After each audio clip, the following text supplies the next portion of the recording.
வணக்கம். அன்பு உள்ளம் படைத்த அனைத்து பகுதி தமிழ் மக்களுக்கு என்னுடைய அன்பு கலந்த வணக்கம். இன்னைக்கு பெரிய விஷயமா நடக்கிறது என்னன்னாக்கா, ஆண்குறி சுருங்கி விட்டது அல்லது வளரவில்லை, வளர்ச்சி இல்லை என்ற கவலை நிறைய ஆண்களுக்கு வந்துவிட்டது. இதற்கு என்ன காரணம்? ஒன்றும் அறியாத ஒரு பெண்ணை திருமணம் செய்து கொண்டு சிறு வயதில் ஆண்மகன் செய்த கைப்பழக்க தவறுகளால் உணர்ச்சி நரம்புகள் கெட்டு தளர்ந்து உலண்டு போன பின்னாடி கல்யாணம் பண்ணுறாரு, லேட் மேரேஜ். இப்போ சின்ன வயசுலேயே கல்யாணம் பண்ணி வச்சுருந்தாக்கா இந்த பிரச்சனைக்கு இடம் இல்லை. சரி, இது ஒரு பக்கம் இருக்கு. அடுத்ததாக ஆண்குறியின் அளவு என்ன அப்படின்றது நிறைய பேர் கேட்டிருக்காங்க என்கிட்ட. இது ஆண்களுக்குரிய நிகழ்ச்சி, தயவுசெய்து பெண்கள் பார்க்கவே வேண்டாம். பெண்களுக்கு இந்த வீடியோவை போட்டு காட்டாதீங்க. ஆண்களுக்கு இப்போ நான் என்ன சொல்ல போகிறேன்னாக்கா, உங்களுடைய உணர்ச்சி நரம்புகள் கெடுவதற்கு முன்னாடியோ அல்லது கெட்ட பின்னாடியோ திருமணம் செய்து கொண்டு மகிழ்ச்சியாக இல்லறம் நடத்தி கொண்டு இருப்பவர்களுக்கு நான் ஒன்று சொல்ல விரும்புகிறேன். உங்களுக்கு ஆசை தூண்டுதல் அதிகமாக இருக்க வேண்டும் என்பதற்காக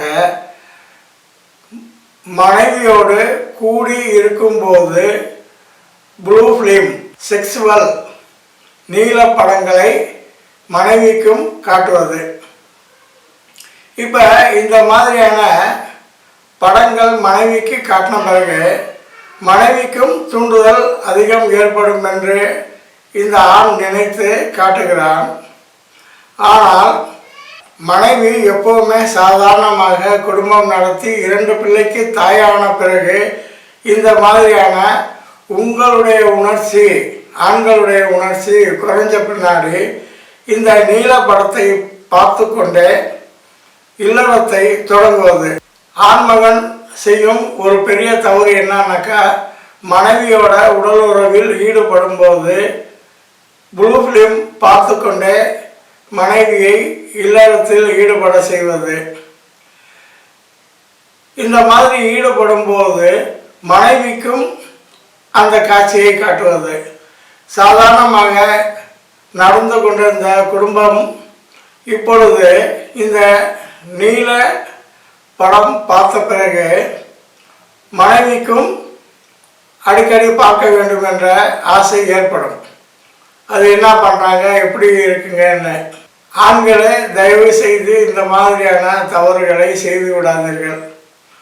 உங்களுக்கு ஆசை தூண்டுதல் ஏற்பட வேண்டும் என்பதற்காக மனைவியோடு கூடி இருக்கும் காலத்தில் முன் விளையாட்டு விளையாடும் போது அதோடு சேர்ந்து உணர்ச்சிகளை அதிகப்படுத்துவதற்காக செக்ஸுவல் வீடியோக்களை போட்டு மனைவிக்கும் காட்டுவது.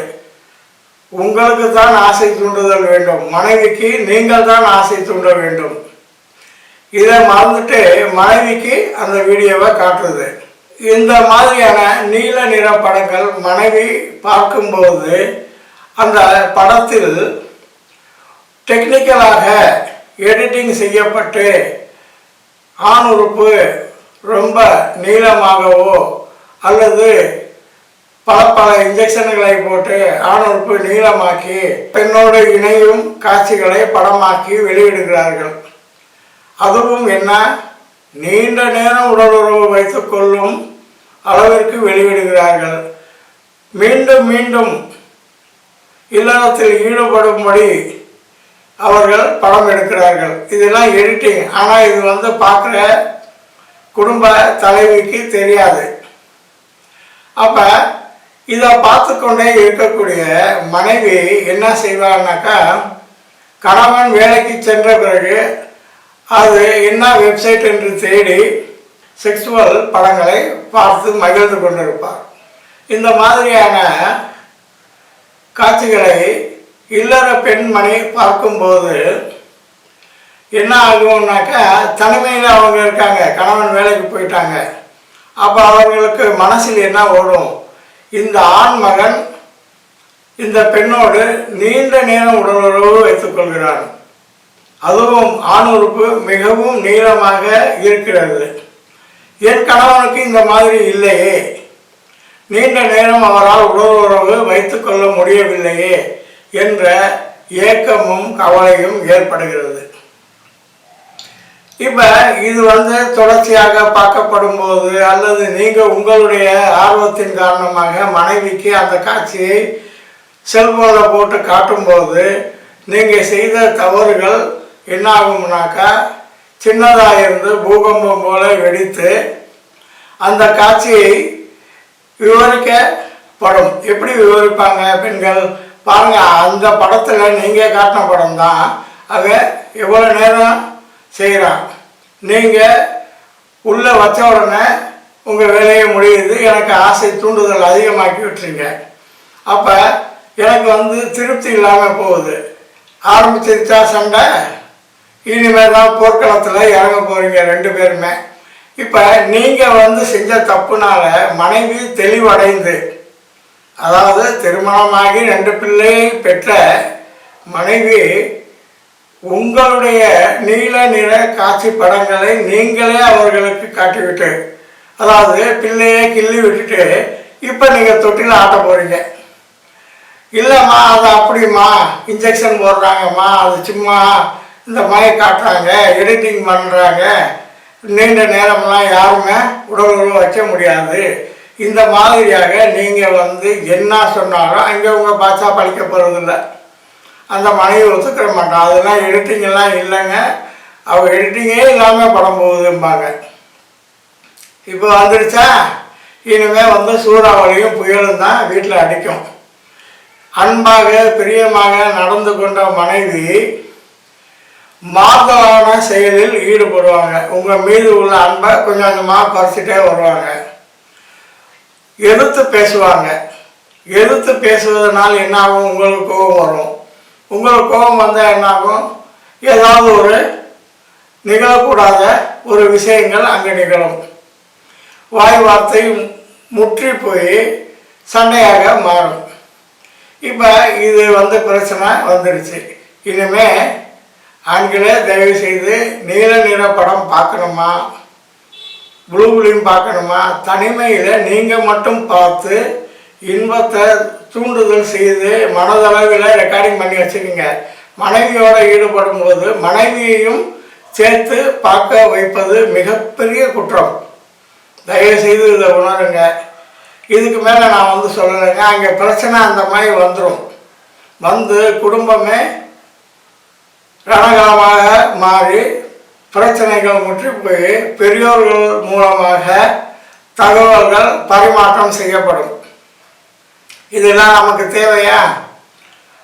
எப்போதும் போல குடும்பத்தை நடத்தி கொண்டு செல்லாமல் உங்களுடைய உணர்ச்சி நரம்புகள் கெட்டு போய் அதில் ஆசை தூண்டுதல் ஏற்படலை என்றாண்டி நீங்கள் பார்க்க நினைத்த ப்ளூ ஃபிலிமும் அந்த ப்ளூ ஃபிலிமை அந்த உங்களுடைய மனைவிக்கும் நீங்கள் காட்டுவதால் மனைவிக்கு என்ன ஆகும்? ஒரு நிமிஷம் நினச்சி பாருங்கள். அவங்களுக்கும் இந்த மாதிரியெல்லாம் இருக்கலாம் போல இருக்குது, இவ்வளோ நாள் இப்படி வாழ்ந்துட்டோம், இனிமேல் என்ன பண்ணுறதுன்னு அவங்க வேறு கோணத்தில் சிந்திக்க ஆரம்பிச்சிடுவாங்க. தயவு செய்து கணவன்மார்களே இந்த தப்பு பண்ணாதீங்க. இந்த மாதிரி வீக்னஸ் உங்களுக்கு இருக்கா, கவலையே படாதீங்க. 108 மூலிகையும் குரு மருந்தையும் சேர்த்து ஒரு லேகியை நான் செஞ்சு உங்களுக்கு கொடுக்குறேன். அதை தொடர்ச்சியாக ஒரு 3 மாதம் சாப்பிடுங்கள். உங்களுடைய வீக்னஸ் சரியாகிவிடும். மனைவியோட ஆரம்ப காலத்தில் எவ்வாறு ஈடுபட்டீர்களோ அதே மாதிரி ரீஃப்ரெஷ் ஆகிடும், திரும்ப மறுவாழ்வு கிடைக்கும். எனவே 108 மூலிகை லேகியம் காமா 64 என்ற 64 கலைகள் 64 விளையாட்டுகள் விளையாடலாம். காம சூத்திரப்படி அந்த லேகியம் இருக்குங்க, அதையும் சேர்த்து சாப்பிடுங்க. நன்றி, வணக்கம். ஆண்களே, நான் சொன்னதை ரொம்ப கருத்தில் வச்சுக்கோங்க. மனைவிக்கும் உங்களுடைய வீக்னஸை வெளிப்படுத்தாமல் இருங்க. உங்களுடைய வீக்னஸ் உங்கள் மனசுக்குள்ளேயே வச்சுக்கோங்க, சரி பண்ணிக்கோங்க. வாங்க என்கிட்ட, நல்ல நல்ல மருந்து நான் உங்களுக்கு கொடுத்து மீண்டும் புது மாப்பிள்ளை போல வாழ துடிக்கும் ஆண்களுக்காக தயாரிக்கப்பட்ட லேகியம்தான் 108 மூலிகை கலந்த லேகியம், 64 மூலிகை கலந்த காம விளையாட்டு லேகியம். நன்றி, வணக்கம். ஃபோன் செய்து என்னுடன் ஆலோசனையில் கலந்து கொள்ளலாம். கலந்து ஒரு முடிவெடுத்து உங்களுடைய வீக்னஸுக்கு தக்கன மாதிரி இன்னும் பல மருந்துகள் சேர்த்து கொடுக்கப்படும். அதுபோக ஆண் உறுப்பு வளர்ச்சியே இல்லை, சுருங்கி விடுகிறது, பலமாக இயங்க முடியவில்லை அப்படி என்பவர்களுக்கு இந்த லேகியத்தோட இலவசமாக 2 பாட்டில்கள் எண்ணெயும் வழங்கப்படுகிறது. இப்போ ஆண்குறி வளர்ச்சி ஏற்படணும், நீண்டு வளரணும், தடிமனாக இருக்கணும், அந்த மாதிரி இருக்கணும்னாக்கா 108 மூலிகை லேகியம் வேலை செய்யும். நீண்ட நேரம் டைமிங் கூடணும், நீண்ட நேரம் இல்லறத்தில் காம விளையாட்டு செய்யணும், கிருஷ்ண லீலை செய்யணும். இப்போ இந்த மாதிரி 64 கலைகள் கிருஷ்ண லீலையை செய்வதற்கு காமா 64 என்ற லேகியம் உங்களுக்கு வேணும்னா நான் செஞ்சு தரேன். நன்றி, வணக்கம்.